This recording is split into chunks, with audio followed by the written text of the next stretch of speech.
isn't there to like about a community garden? Community gardens are great places to come together, learn, teach, grow. And they come in so many different forms and shapes. For instance, this is Centennial Garden. It's on the campus of Arkansas Children's Hospital in Little Rock. The hospital wanted to produce food for the neighborhood and encourage community engagement. So why don't we take a look at how this garden is making an impact in the neighborhood and beyond.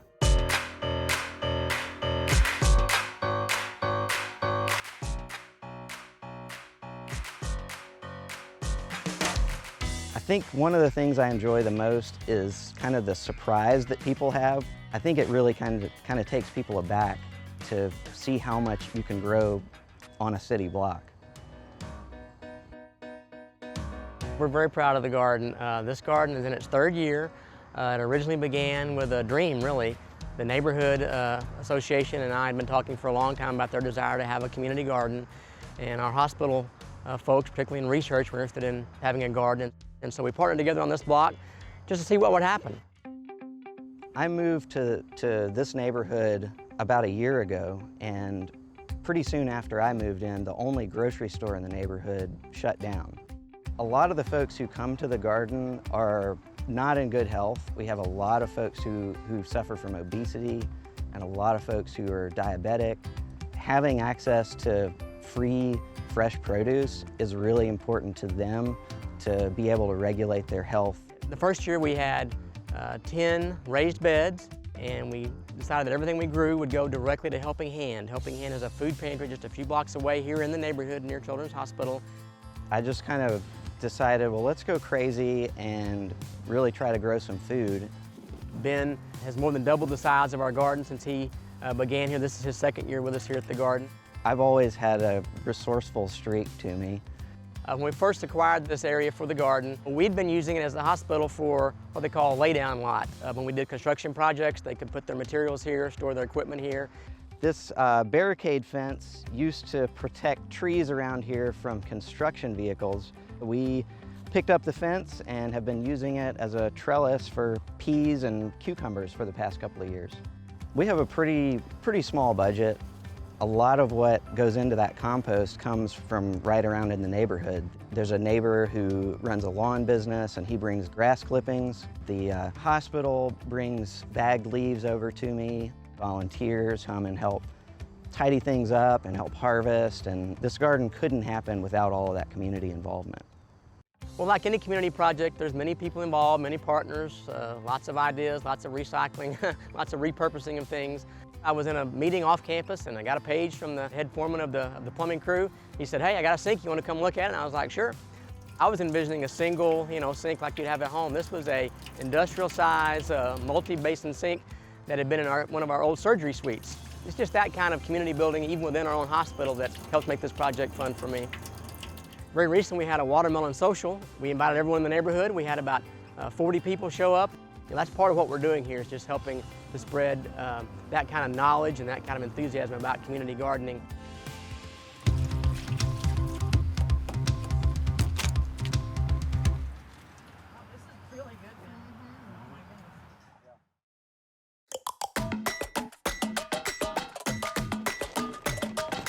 We'll learn how the Helping Hand Food Pantry helps their community when we return.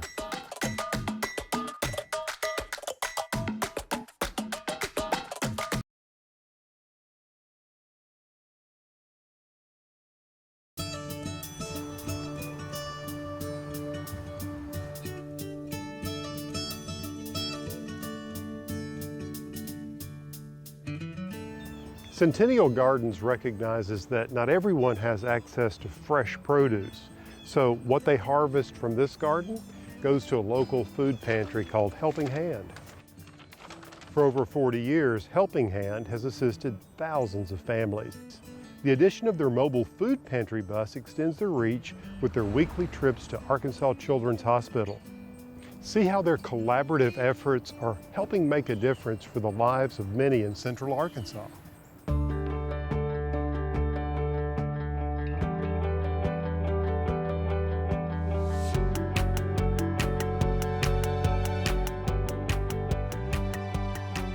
and welcome to a typical Tuesday morning at Helping Hand.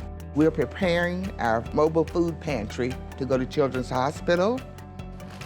I try to work as an advocate for any and everyone. Sometimes I talk too much, but if they need me, I'm there.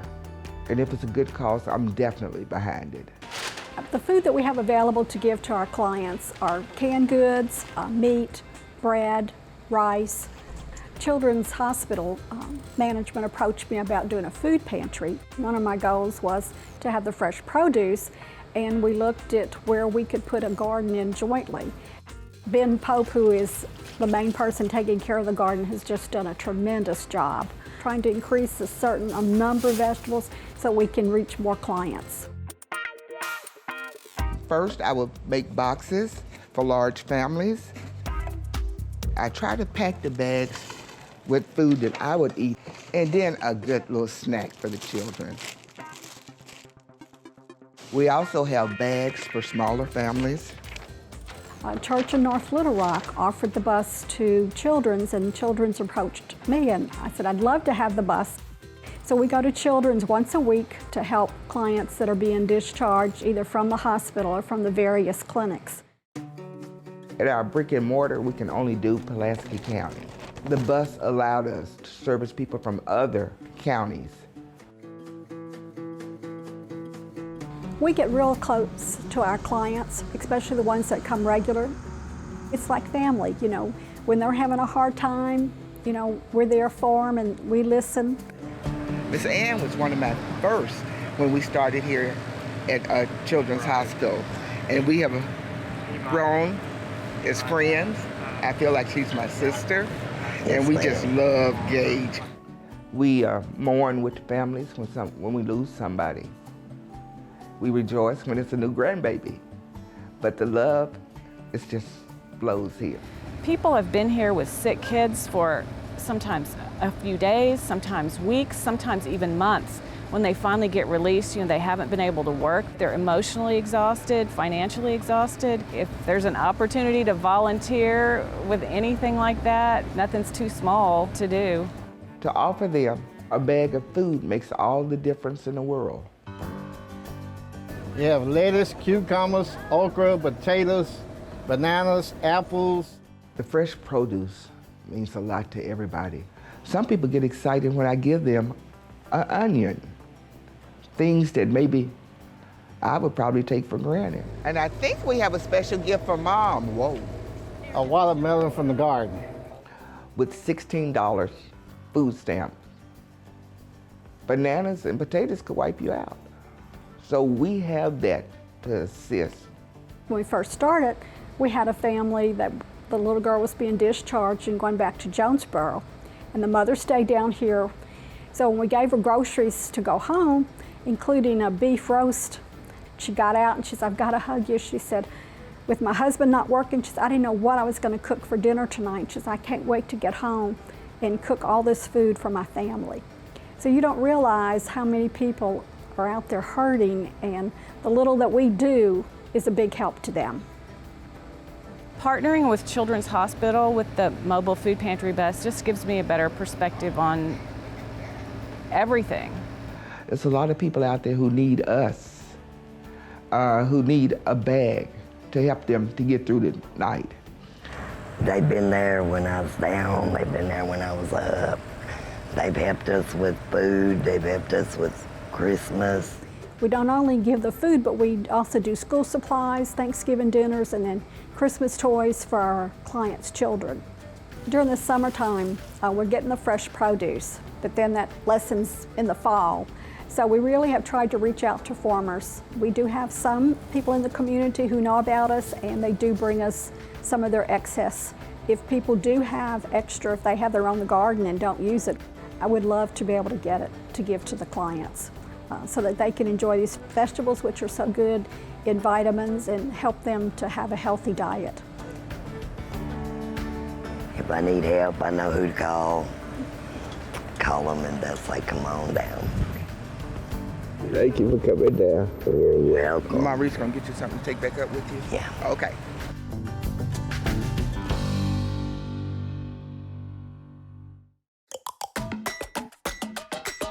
Need a heat-tolerant, edible green for your garden? Check out Malabar spinach when we return.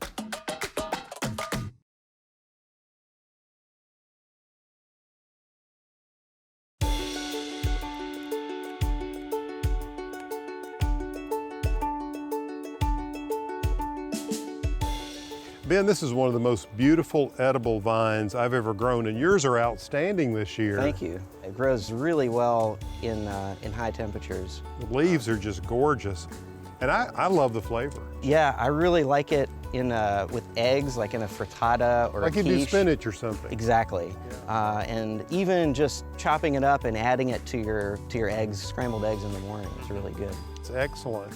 Well, it's a plant that everybody ought to grow. Absolutely. I mean, they have no pest problems. They have It's true. no fungal problems or anything. They grow themselves. These actually, I didn't have to plant. You can see how prolific these little Yeah. flower pods are, Oh, yeah, and look then in they're there. starting to put off seeds. So these just came up in my beds on their own, and I just transplanted them around. Gardening on the vertical here. Absolutely, and this actually is on the west side, so it ends up shading my garden beds in the afternoon. Makes sense, yeah. Well, Ben, you're really kind of an oasis here in this neighborhood. I was here earlier in the day, and a gentleman was gathering eggplant and some things for a senior citizen center. This would have been considered kind of a food desert until you started this garden. Do you find that the folks that enjoy this community garden have come to love Malabar spinach? I have, yeah. We're trying to involve people more as partners and participants in the garden. Yeah, I love that. Ben, it's totally inspiring what you're doing here, introducing some of these new plants I just love. You can just walk down the aisle here, as it were, and look at all the greens growing, tomatoes, peppers, the Malabar spinach, basil, flowers. It's great. Thanks. It's been a labor of love for me for the past 2 years. Keep it up.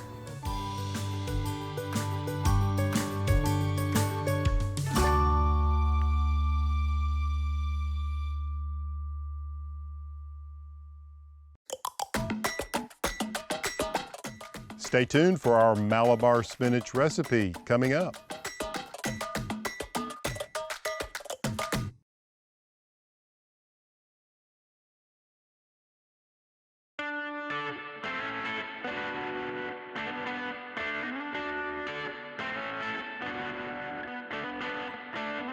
If you love greens like I do, you've got to try this great tasting recipe made with Malabar spinach.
Coming up, we'll see how Urban Promise is transforming lives in their community.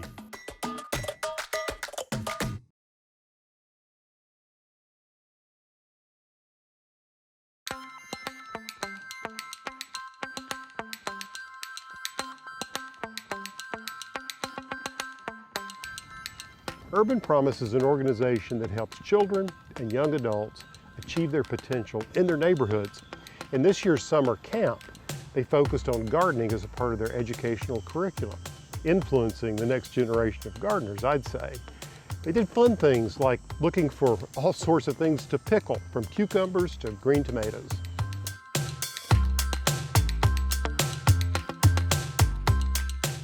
Urban Promise is a ministry that's located in North Little Rock. We're in the Barron Cross neighborhood, and we hire high school students from the neighborhood and train them up as camp counselors. They serve in our programs for 1st through 5th graders or 6th through 8th graders by teaching them proper leadership skills and academic skills, and also encouraging them in their faith. During our summer camp, we have 4 classes, and one of those is an educational component called Zany Brainy. Zany Brainy is a class for the kids. We teach all of the core subjects like math, science, reading, and writing. I'm really passionate about gardening. I grew up on a farm, and so I decided to incorporate gardening as a part of our science and math. So in science, so far I've taught the parts of the plant and photosynthesis and the parts of the flower. Yes, good job. It teaches the kids the importance of loving each other, because you have to love on this plant or it's not going to grow. Because of volunteers like Mary Beth and her family, we're able to give these kids a high-quality education this summer. We're going to teach you guys how to make kosher dill pickles. So do you guys want to try one first? There you go, Angel. We gave each kid their own jar, and we gave them all of the components of kosher dill pickles. So they put dill in the jar, garlic, black peppercorns. It was a quick 30-minute process, and the kids can take that home with them. Pack as many of them in there as you can get. Here's some more spears. So far, I've really just seen leadership, because a garden, you have to work with it daily. You can't just plant it and then leave it on its own because it will die. It really showed me to care more about my neighborhood. So I pick up trash or anything, and if I see kids, I help them out too. I see what a difference a mentor, an encourager, a big brother can have, and I see a lot of hope. Street leaders are high schoolers that we hire that live in the community, so that they can be a leader here as well as on the street. They really love the garden. A couple of the guys have really intently watered them. I just had a little gallon pitcher that I was going and watering them with, and he said, these plants are dying, they're dehydrating, they're burning up. The next thing you know, he comes out with a 5-gallon jug of water, and then the next day, another one of them found a hose in the closet, and so they brought out pliers and everything, and they've been watering them since. I think it's just surprised me because the kids remember so much information that I tell them. They'll look zoned out, but then taking them out to the garden today, they could tell me exactly where the stem was, where the leaves were, where the fruit was, and where the flowers were. The first day when I taught them about growing things and what the garden meant, they all were quiet and they all were listening, they all were focused. I've just been amazed at the incredible potential that these students have. They're so excited to see something grow up and just be able to be a part of something bigger than themselves. They basically like big brothers to us, just like we are to the little kids, and big sisters, and we just love them all. Encouraging them has the potential to change their lives forever.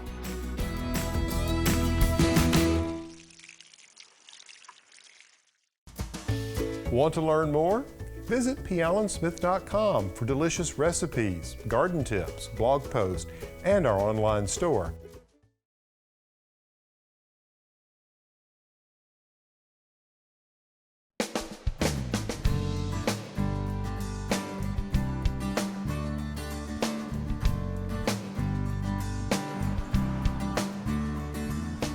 Today we've seen how residents can come together and make a real difference in their neighborhoods.